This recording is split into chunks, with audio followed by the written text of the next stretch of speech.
ದಯವಿಟ್ಟು ಆಯ್ತು. ಅವ್ರು ಹೇಳಿದ್ದಾರೆ, ಅದಕ್ಕೆ ಸಂಬಂಧಪಟ್ಟಂಗೆ ನಿಮ್ಮಲ್ಲಿ ಕೈ ಮುಗಿದು ಕೇಳ್ಕೊಳ್ತೀನಿ. ನನ್ನ ಮೇಲಾಗಿರುವಂತ ಅತ್ಯಾಚಾರನ ಸಿಬಿಐ ಕೊಡೋದಕ್ಕೆ ಅಂತ ನಾನು ಇವತ್ತು ಅಧಿಕಾರ ಇದೆ ಸರ್ಕಾರಕ್ಕೆ ಸಿಬಿಐ ಕೊಡೋದಕ್ಕೆ.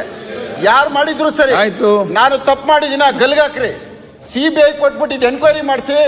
ಒಂದಂತೂ ಹೇಳ್ತೀನಿ, ಮುಂದಿನ ದಿನದಲ್ಲಿ ಎಲ್ಲಾ ಶಾಸಕರಿಗೂ ಹೇಳ್ತೀನಿ, ನಮ್ಮ ಜೀವನ ಹಾಳು ಮಾಡೋದಕ್ಕೆ ಎಷ್ಟು ಬೇಕು ಅಷ್ಟು ನಡೀತಾ ಇದೆ.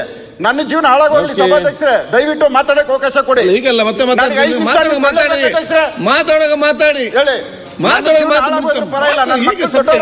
ಬಜೆಟ್ ಅಲ್ಲಿ ಸಭಾಧ್ಯಕ್ಷರೇ ನಿಮ್ಮ ಕೈ ಮುಗಿ ಕೇಳ್ತೀನಿ, ಕೇಳ್ಕೊಳ್ಳಿ.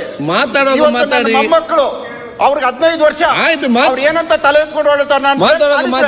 ನೀವ್ ಏನ್ ಬೇಕಾದ್ರೆ ಪನಿಷ್ಮೆಂಟ್ ಕೊಡಿ. ರೇಪ್ ಮಾಡಿಲ್ಲ ಸಭಾಧ್ಯಕ್ಷರೇ, ಇವತ್ತು ಇಲ್ಲಿ ಬರ್ಲಿ. ಇವತ್ತು ಬಂದ್ಬಿಟ್ಟು ನನ್ನ ಎದುರುಗಡೆ ಪ್ರಮಾಣ ಮಾಡ್ಲಿ. ಅವ್ರು ಮುಗಿಯಂತ ಶನಿಮಾತ್ಮನ ದೇವಸ್ಥಾನಕ್ಕೆ ಹೋಗಿ ಮುಗಿತಾರೆ, ಪ್ರಮಾಣ ಮಾಡ್ಲಿ. ಆಯ್ತು. ಪ್ರತ್ಯಾಗಿರಿ ದೇವಸ್ಥಾನಕ್ಕೆ ಹೋಗಿ ನನ್ನ ಮೇಲೆ ರೇಪ್ ಕೇಸ್ ಮಾಡಿದೀನಿ. ನಾನು ಈ ತರ ನನ್ನ ಜೀವನ ಹಾಳು ಮಾಡೋದಕ್ಕೆ ರೇಪ್ ಕೇಸ್ ಹಾಕ್ತಾರೆ ಇವರು. ಈಗ ಬಜೆಟ್ ಸಬ್ಜೆಕ್ಟ್ ಬಂದು ರಾಮನಗರ ಡಿಸ್ಟ್ರಿಕ್ಟ್ ಅಲ್ಲಿ ಕಂಪ್ಲೇಂಟ್ ಕೊಡ್ತಾರೆ. ಆಯ್ತು. ಅವಳು ಇರೋದಿಲ್ಲಿ 50. ಆಯ್ತು, ನೀವು ಮತ್ತೆ ಬಜೆಟ್ ರಾತ್ರಿ 2 ಗಂಟೆಗೆ 5 ವರ್ಷದ ಹಿಂದಿನ ಬಜೆಟ್ ಸಬ್ಜೆಕ್ಟ್ ಅಲ್ಲ. ಈ ರೀತಿ ನನ್ನ ಜೀವನ ಹಾಳು ಮಾಡ್ಬೇಕು. ಆಯ್ತು, ನಾಳೆ ತಪ್ಪೇನು? ಆಯ್ತು. ನಿಮ್ಗೆ ಪರಿಚಯ ಬಜೆಟ್ ಇಲ್ಲ. ಆಯ್ತು, ಪರಿಚಯ ಆಯ್ತು. ಮಂಜುನಾಥ್ ನೀವು ಪರಿಚಯ ಇಲ್ವೇನ್ರಿ ಅವಳು? ಈಗ ಆಯ್ತು, ಸೀಟ್ ಏನ್ ಮಾಡ್ತೀರಿ ನೀವು? ಇದು ಕೋರ್ಟ್ ಅಲ್ಲಿ ನೋಡಿ, ನೀವೀಗ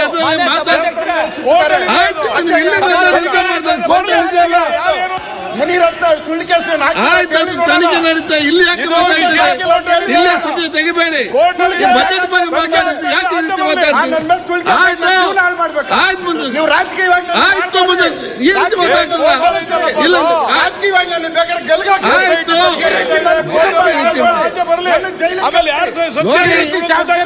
ಆಯ್ತು. ನೋಡಿ, ಮಾತಾಡಿ ಸರಿಯಲ್ಲ.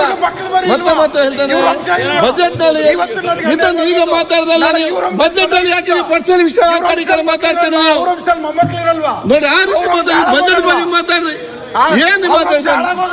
ಸಮ್ಮತಿ ಮಂಜುನಾಥ್ ಕಂಟಿನ್ಯೂ ಮಾಡಿ. ರಮೇಶ್ ಜಾರಕಿಹೊಳಿ ಜೀವನ ಮಾತಾಡಿ. ರೇವಣ್ಣನ ಮನೆ ನೋಡಿ, ಏನ್ ಬೇಕಂತ ಮಾತಾಡಿ. ಏನ್ ಮಾತಾಡ್ತೀರಿ? ಯಾವ ಶಬ್ದ ಮಾತಾಡಿ. ನೋಡಿ, ನಾನು ಕೂತ್ಕೊಂಡು ಸುಮ್ಮನೆ ಕೂತ್ಕೊಳ್ಬೇಕಾಗ್ತದೆ. ಸರಿಯಾಗುದಿಲ್ಲ. ನಾನು ಆಯ್ತು, ಈಗ ಇದನ್ನು ಈಗ ಆಯ್ತು, ನಿಲ್ಲಿಸಿಗ ಆಯ್ತು. ಈಗ ನೋಡಿ, ಮತ್ತೆ ಮಾತಾಡ್ಬೇಕು. ಆಯ್ತು, ಇಲ್ಲಿ ಹಾಕಿದ್ರೆ ಹೇಳ್ತೇನೆ. ಈಗ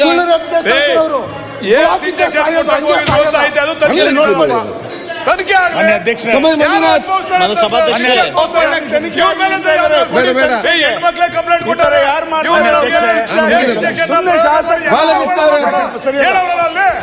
ಬಾಲಕೃಷ್ಣ ಮಾನ್ಯ ಅಧ್ಯಕ್ಷರೇ, ಮಂಜುನಾಥ್ ಮಾನ್ಯ ಅಧ್ಯಕ್ಷರೇ, ಇಲ್ಲ, ಯಾರು ನೀವು ಎದ್ದು ಮಾತಾಡ್ತೀರಿ? ಯಾರು ಕೊಡ್ತಾರೆ ಅವಕಾಶ ಅವ್ರಿಗೆ?